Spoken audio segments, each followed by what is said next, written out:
Thank you for joining us this Easter Sunday. In the first service, I was pleasantly surprised. Sitting right in here was a woman who was the administrative assistant to the vice principal of my junior high. And she has said to me on many occasions, "John, I have lots of stories to tell about you in the principal's office back in junior high. And now you're a pastor. What a great comeback story." I said, fantastic.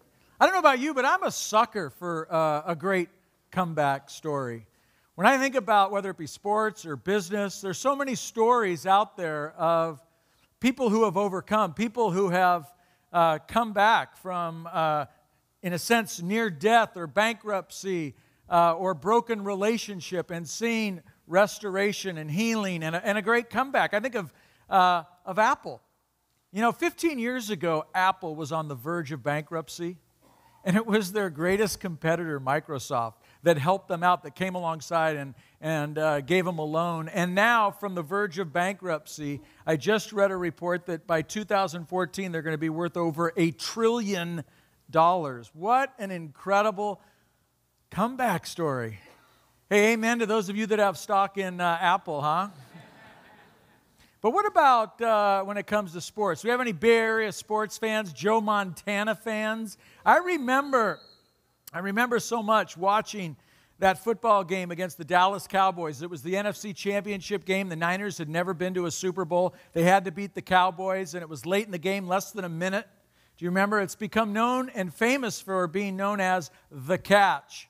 And Montana rolls right and in desperation throws it to the back of the end zone. And there you have Dwight Clark, who pulls it down, and they beat the Dallas Cowboys, go to their first Super Bowl. Most people don't remember, but Joe Montana in that game, he threw 3 interceptions, 3 picks that game. And yet he overcame the fear of throwing another one. He overcame whatever might have kept him from performing at the highest level, and in that moment, throws the winning touchdown that sends the Niners to the Super Bowl, which is kind of a neat memory for me because it was in that Super Bowl, their first. I was at a Super Bowl party in Mexico City, and it was the first time I met Natalie Sturkle, who would become my wife. So what a great story that is. What about those of you that are Olympic fans? 2008, it was the 400 freestyle relay. Do you remember that? And Michael Phelps was trying to win his 8th gold medal. And the French were loud talking and trash talking and saying, "We're going to whoop on the Americans. There's no way we're going to beat them." And, of course, the Americans were like, "Whoa, we got to do this. We got to do this." And Phelps, he swam the first leg, and then there was 2 others. And then the last leg was swam by a UCSB alum. I think his name is Jason Lezak. Is that right? Jason Lezak. And when he dove into the pool, he was already a length behind the French swimmer. And that first 50 meters, he swam as hard as he could. He caught up about a third, maybe a half a length. And then that last 50 meters, I don't know if you remember, but it was like a tingly goosebump stuff.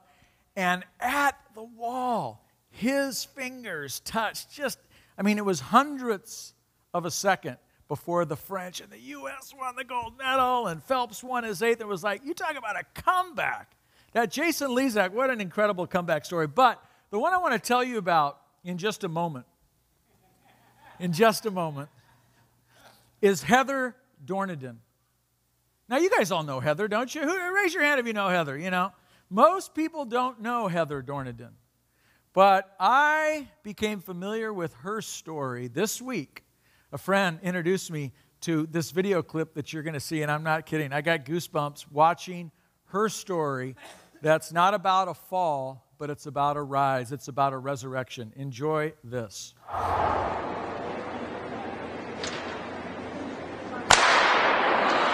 The 600-meter underway. Heather Dorniden in Minnesota finished second in this event a year ago. She was in lane 4. And Dorniden is probably going to be your favorite. She actually won the NCAA championships in 2006 in the 800, but she's only won 1 Big Ten championship in the 2 years. 3 laps. in this event, 600 meters, 3 times around the 200-meter track here at the field house. What a bold move by Fallon. She's looking very confident, and the Penn State runner is just running amazing today. She did win her heat in the 400, but ended up taking 4th overall. That's Fondor moving into the lead, a sophomore from Penn State. Dorniden running second. Dorniden last year scored 23 points for the Golden Gophers in their Big Ten championship, so they're really relying on getting a lot of points from her this weekend, and she's just coming by Fondor now in the home stretch, heading into the bell lap. Oh, down. Whoa. Dorniden falling down, gets up quickly, but that's going to cost her. Lucky she wasn't injured. Her teammate just went to the front, though, so they may be able to recover from that. And Dorniden is flying down the backstretch. She is catching up. She is going to catch Fondor, and she may catch the leaders. Wow. Wow. She's got fun. This is a gutsy effort by Dorniden. Can she pull it off? She's moved into third. Dorniden coming down the stretch from the outside. Dorniden coming on strong. Dorniden all the way. Dorniden. She did it. Wow. Unbelievable. That is amazing. To fall in a 600, I mean, this is basically a sprint. I mean, this is an extended 400, basically. To fall with 200 meters to go and get up and win, that is unbelievable. Unbelievable. Isn't that fantastic? Did you hear the commentators? Unbelievable, unbelievable. What they saw with their own eyes. Had somebody told them, they probably wouldn't believe it, but they saw it and they believed it. And you know, that's what happened 2,000 years ago. People said when Jesus died and rose again, unbelievable, unbelievable. And yet there were eyewitnesses who saw him after he conquered death, after he rose from the grave. He appeared to lots and lots of people. Those that heard, unbelievable, but those who saw went, oh my goodness. You see, this is such a powerful, powerful morning for us because Easter is the greatest comeback story ever. In fact, you may not believe this, but about 11 years ago, Sports Illustrated did a feature article on the greatest comeback stories of all time. And do you know what was number one? I am not kidding. Number one, Jesus Christ conquering death in Sports Illustrated. I love that. Why would this be considered the greatest comeback story ever? It's because what T.D. Jakes said at the beginning of our service. Because it seemed like death had won. It felt like death had won. It looked like death had won. On Friday, when he was arrested and tortured and mocked and beat up and spit on, and then crucified and hung on that cross. And they're yelling at him, come off that cross if you're really the Son of God. It looked like death had won when he said, it is finished. And he breathed his last breath. It looked like death had won.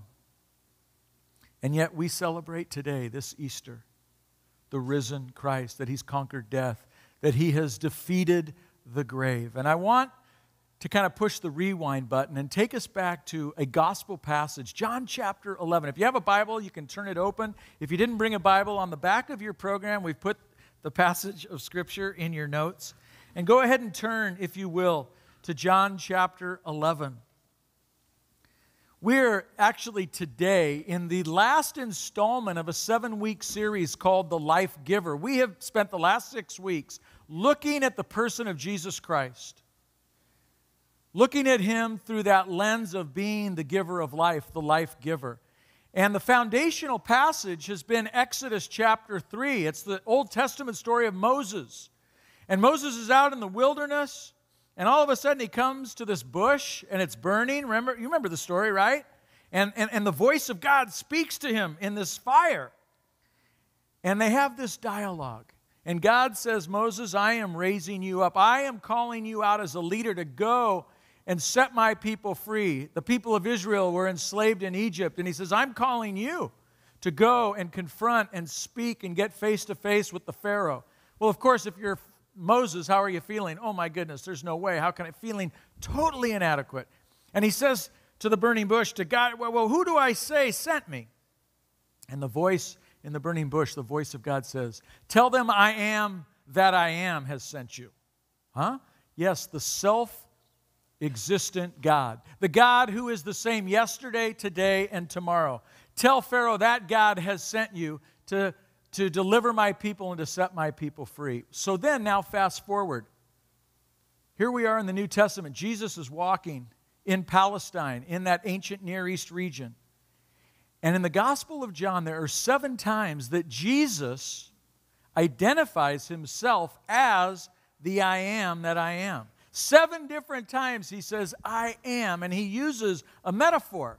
He uses a word picture to describe himself. And he says, I am the good shepherd, and I am the true vine, and I am the gate for the sheep, and I am the way, the truth, and the life, and I'm the bread of life that will nourish your soul. I am that I am. And then today we're looking at the 7th I am. It's in John chapter 11. And he says, I am the resurrection and the life. Look at what he says here. I want to read it for us. He's having this conversation with Martha, and he says in verse 25, I'm the resurrection and the life. The life, the life, the life.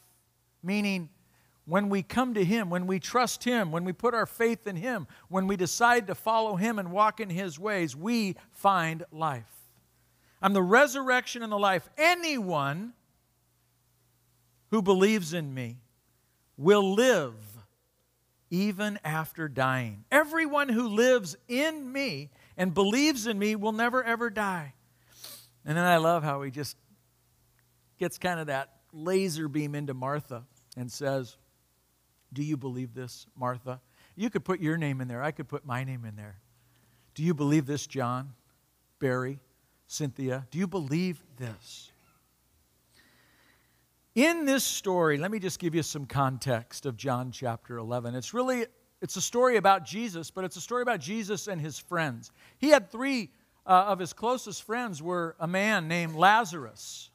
And Lazarus' 2 sisters, Mary and Martha. And you should go back and read the whole story. I'm not going to take the time this morning to read it for us. But Lazarus, his good friend, is sick. He's very ill to the point of death. And his sisters, Mary and Martha, get the word out. Jesus is out of town. They get the word to Jesus. Jesus, get back here. You know, our brother Lazarus is sick. We need your help. We need you to come and heal him. We need you to come and touch him. You're the one who can make the difference. So Jesus gets the word. And what do you think Jesus does? Of course, he rushes back, right? No, the text says, after he got the word, he stayed where he was for 2 more days. Isn't that interesting? Why would he do that? He comes across as kind of callous, unfeeling, uncaring, right? And yet what Jesus would say is, don't worry. Don't worry. This is all going to be for God's glory. There's a greater story that's going to be written in this moment with Lazarus.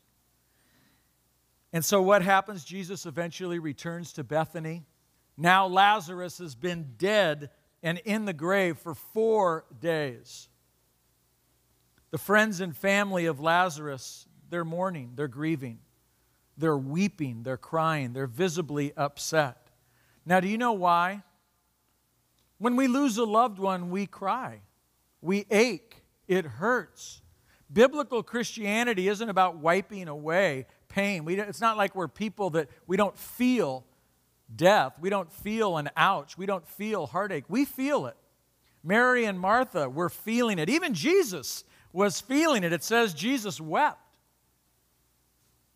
But why was the whole village grieving and mourning and visibly upset? It's because of what T.D. Jakes told us at the beginning of this service. Because it felt like death had won. It seemed and it looked like death had won. And from Martha and from her perspective, death had won. The story was over. Lazarus was dead, buried in the tomb. Jesus arrives and says, not so fast. God may not be on your time, but God is always on time. God may not be on your time right now, what you're praying for. the situation in your life where it seems like death has won, and you're wondering why God's not responding on your time. But what we learn about Jesus Christ and in this story is that God is always on time and God is always at work, even when we can't see it. And what happens next is what I would call a Jesus and Martha moment. A Jesus and Martha divine moment that's filled with faith and hope and love. Verses 21 through 26, we read that story, and it's where we find Jesus proclaiming the great I am statement. I am the resurrection and the life.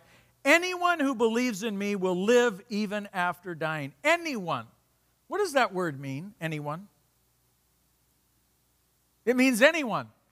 It means you and it means me. In the Greek language, the original language, anyone means anyone. There's no trick question here.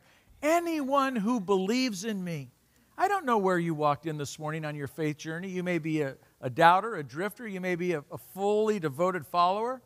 But anyone is the great invitation for you and for me this Easter. Anyone who believes in me will live even after dying. And then Jesus would go on to back up those words, and he would call Lazarus out from the tomb, and Lazarus would come out of the grave alive again. And then you fast forward, of course, Lazarus, like you and me, would eventually die because we all die. And then you get to the end of Jesus' life, and that's what we celebrate today. There was a death and there was a life. And that's what I want to address this morning. Two big issues of Easter: death, life. Death, life. Two questions I want to answer. Number one, how will I face death? Question number two, how will I live my life now? How will I face death then? And how will I live my life now? Let's take that first one first, which is death. Death is real. Turn to the person next to you and say, death is real. Just do that right now. Death is real. We can't escape it. We can try to escape it, but it's real. It's real, it's real, and it's real. And I got to tell you, yesterday I was running the Hollywood Half Marathon with my sister, and I got to tell you, my body's decaying. I want to believe that it's still like a 21-year-old body, but I'll tell you what, I'm running in this Hollywood Half Marathon. All of a sudden I look, and some woman looks like Marilyn Monroe in a cocktail dress goes ripping by me. I'm like, are you kidding me? A few minutes later, Snow White in this dress comes running right by me. I'm going, man. All of a sudden, there's a guy about 70 years old, looks like Elvis Presley, going, there's like 3 Elvises running this race. I'm going, this body is dying. It's decaying. How many of you, those of us that are, let's say, over 50, how many of you feel 30? You feel 35, but then you look at a photograph or you look in the mirror each day and you go, who is that? Because that's not John Ireland that I'm looking at right now. Inside, I feel 30 or 35, but when I look at a photo, you know, we say around here, God is good. I'm starting to say gray is good. Gray is good. Death is real. Our bodies are decaying. Just last month, I got the phone call that a close friend of mine in high school, Cindy Tucker, she was the homecoming queen and I was the homecoming king. She was skiing last month at North Star. She loved to ski. Boom, cardiac arrest. She died skiing. Just like that. Boom. Yesterday, Phil Oscaroons sent me a text over Facebook. I want you to know my mom passed away yesterday unexpectedly. She was totally healthy. That's all I got. Boom. Death is real. It's weird, but for me personally, I feel like I'm facing my own mortality. And the question this morning on this Easter Sunday is, how are you going to face death? What happens when you die? That's a question that we don't really want to deal with. It's a little uncomfortable. I'm not saying let's dwell on this all the time, but today's a great day to think about it. What happens when we die? We're all going to die. But what happens when we do? There are so many theories out there. I guess the question that I'd like to ask you is, Who has shaped your thinking about how you think about death and whether there's life after death or not? For some of us, it's our parents, the way we were raised. I grew up in a family that taught me, when you die, that's it, you're dead. My mom would say, I'm going to be cremated because I don't want to be down in the ground where the worms are. Okay, that's how I was raised. My dad would say the same thing. Hey, when you got one life, you're dead, you're gone, that's it. Some of you, your parents have shaped the way you think about death. Some of you, it's your friends. Some of you, it's maybe scientists or celebrities, right? You know, George Clooney says something, it's like, whoa, that must be the truth because George said it, right? Who shapes how you think about life and death? Here's what I want to say to all of us this morning. There is not a person in this room, in this auditorium, that has the authority to speak to this issue. I don't have it and you don't have it. But there is only one person who does have the authority, and it's Jesus Christ, because He lived and He died and He went down into the grave and He rose again and He conquered death. He defeated death, and He speaks with authority about what happens after we die. And here's what He says. Look at your program. I am the resurrection and the life. Anyone who believes in me will live. Will live, will live, will live. Anyone who believes in me will live, even after dying. I want to read for you John chapter 5, verse 24. Jesus also said this, I tell you the truth. I tell you, He's not lying. He says, I tell you the truth. Those who listen to my message and believe in God who sent me have eternal life. They will never be condemned for their sin, but listen to this. They've already passed from death to life. They've crossed over from death to life. How? By trusting, by believing in Jesus Christ. The Easter story reminds us that in Christ, death has been defeated, death has been conquered. How many of you are arm wrestlers? How many of you are lousy arm wrestlers? How many of you have arm wrestled someone and they went like this? They smiled and they went, boom. I hate it when I have the. My brother was that way. I actually grew up, I have an 18-month-old brother, and I was kind of known as a big tease. I was kind of the torment and you know, a big sibling rivalry. He was bigger, he was stronger than I was, and I used to tease him. I don't know why, I got a kick out of doing that. Eventually we'd get into a fight. He would chase me, I would run, I was quicker, so he'd have a hard time catching up to me. But eventually he did. And when he did, he pounced on me, and I'm on my back, and he put his knees on my arms. You guys have had that. And he sat on top of me, and with his fingers, he went like this. How's it feel now? How's it feel now? And he just totally conquered me, punished me, defeated me. And you know what it's like to feel conquered, to feel defeated. That's the picture. Death has been defeated. It's powerless. That's what Jesus is saying. For those of us who wrap our life around Jesus Christ, the life giver, death has been defeated. Anyone who believes in me will live. There's a second question. The first one is, how will I face death? I actually hope that you'll wrestle with that this morning. I hope that you'll get real clear about that question.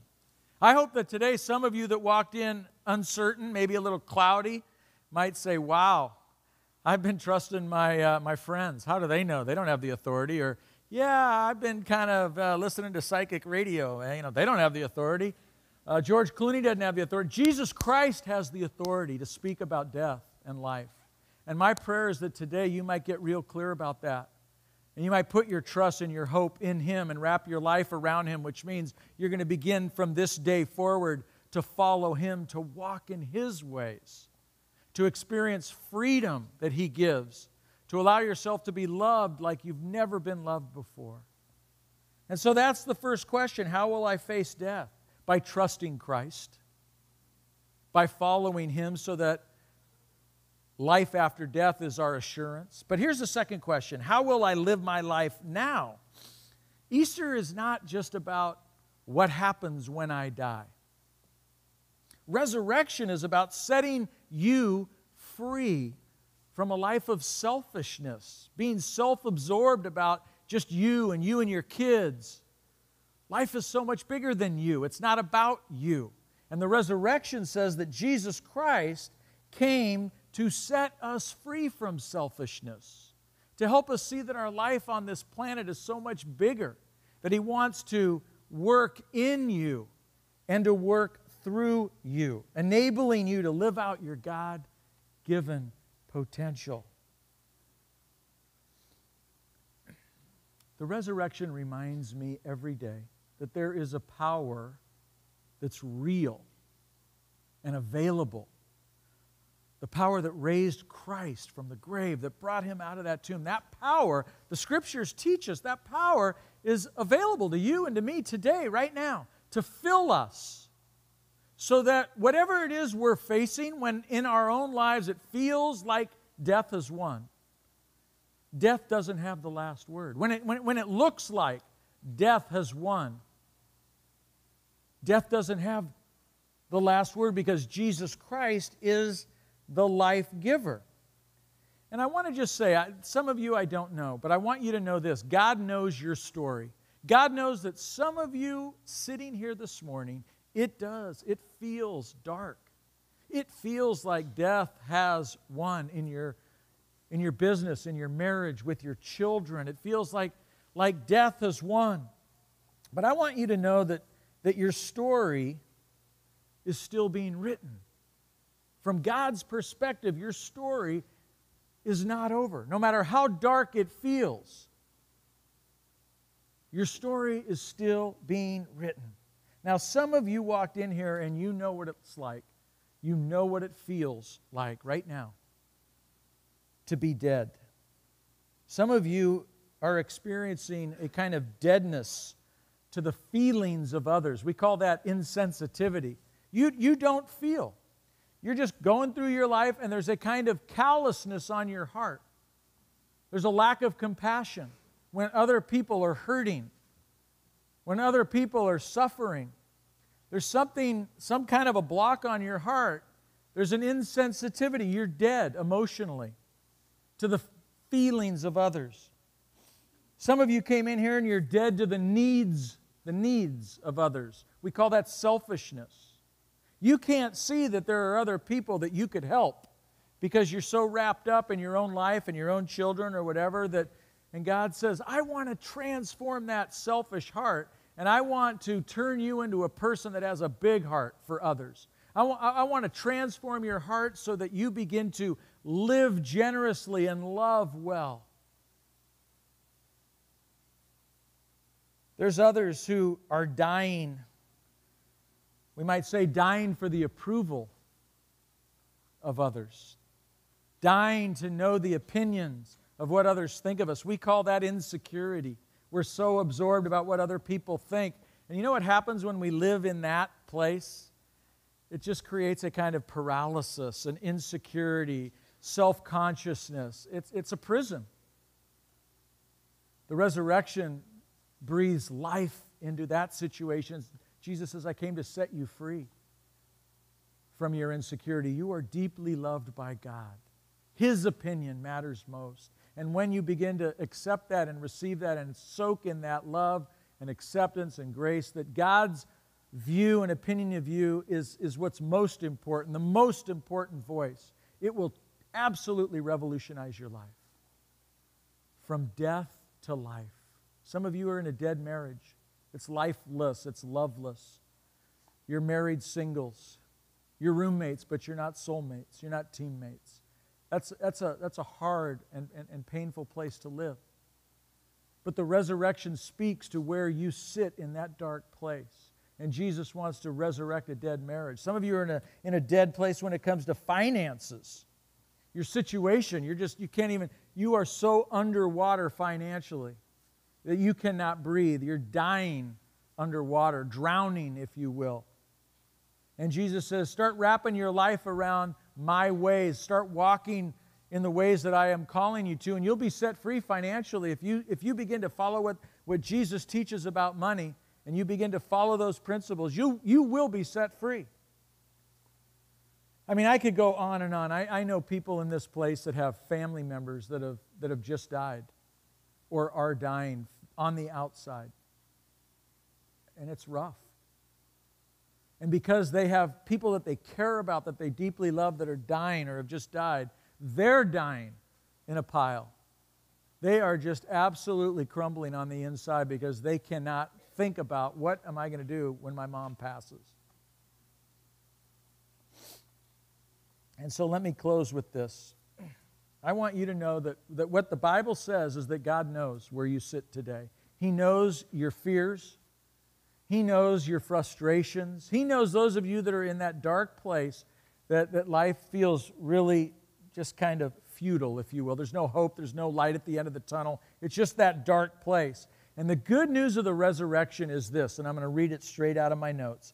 It might look so dark from where you sit, like death has won. It might feel like death has won. It might seem today, right now, like death has won in your life. But the good news of Easter is that Jesus Christ, who overcame death, can overcome anything. What does anything mean? It means anything. He can overcome anything that you're facing. He wants to live in you and through you. He wants to change the way you think. He wants to change your perspective about your suffering, about the way that you're facing pain and heartache. And He can make all the difference in your life when it seems like death has won. We have a story that we're going to let you watch on the video. It's John and Stacy's story. They're a young couple in our church. And you're going to see the difference that the risen Christ has made in their life. It's not that in their story there's a lot of pain, there's a lot of heartache. But Christ is making all the difference in the midst of their darkness. Let's watch. So when I was about 7 months pregnant, we were at a routine ultrasound and the doctor started noticing something unusual about Drake's heart. Over the next couple of months, we went to several doctors here in Santa Barbara, and then went to Stanford and UCLA. They all confirmed that Drake had cardiomyopathy, so his heart was not formed correctly, that he could very likely die in utero at any point, and that if he did make it to birth, that he had less than a 1% chance to survive at all. So pretty much every day we were living with, is he still going to be here the next day in my belly? Let alone knowing when he was born, he probably wouldn't make it very long. I was trying to balance out having hope that he would make it and survive, and also hearing what the doctors had said of the fact that they'd never seen anything like this. They didn't know what caused it, and there was nothing that they could do. So it's just a matter of kind of getting on our knees at that point and surrendering and hoping for the best, but also just praying for strength that God would carry us through.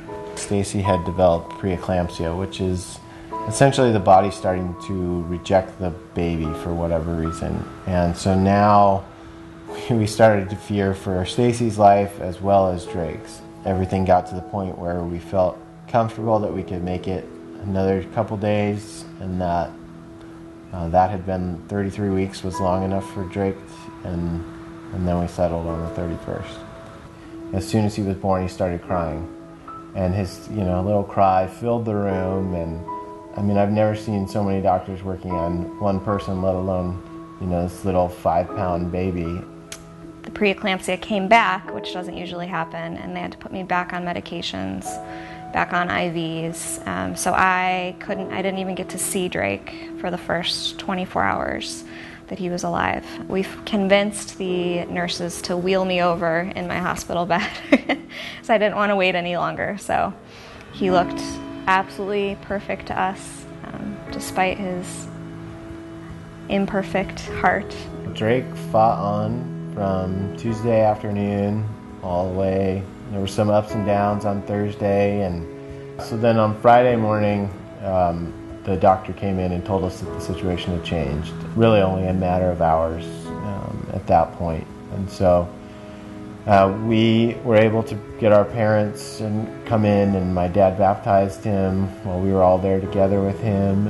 And then Stacy and I were able to hold him, and we held him for about 15 minutes with no machines, and he just kept going, and his little heart kept beating, and we just The doctor said it would him. probably only be, seconds or minutes that he would live, and we ended up holding him for 15 whole minutes, and just despite his heart completely being broken, he just stayed with us. So Drake lived for 3 whole days, which was a miracle in and of itself. We desperately wanted to meet him, and God granted us that wish. For us, there were so many little miracles, even in his short life, that we felt God with us. God did answer our prayers. We were able to meet our baby. God knows what it was like to say goodbye to his son. And God knows that pain of losing a child. The mystery of it all, the mystery of, how do people live with this grief, the mystery of what happened to Drake. There were, no answers. No one knows how it happened. But we do know that that's not the end of the story. We started to see his impact on people outside of us immediately, and it did feel like, death wasn't the end. Death didn't win in this case. We're stronger because of what happened, and we've been blessed in ways we weren't necessarily hoping to be blessed, but in ways that have changed both of us forever.